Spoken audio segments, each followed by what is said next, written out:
figures ng mga paborito mong 90s anime.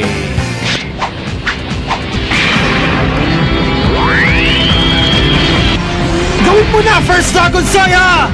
Yeah! May batang 90s bang hindi nakakakilala sa anime na to? Sa soundtrack pa lang sigurado ko may kilala ka na kumakanta nito sa karaoke.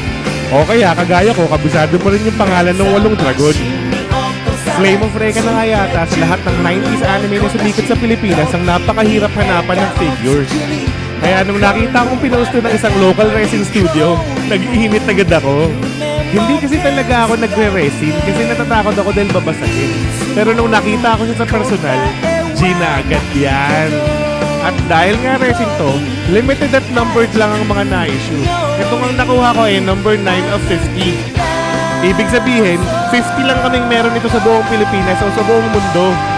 At dahil nga si Recca ang isa sa mga pinakamahirap hanapan ng anime figures para isama sa mga 90s anime collection mo, sobrang sulit na ito ang naging isa sa mga una kong resin sa collection ko.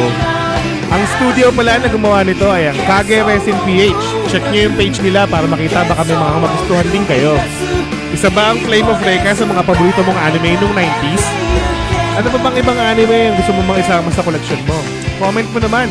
Hanggang sa muli, ito nga pala si The Figure Collector.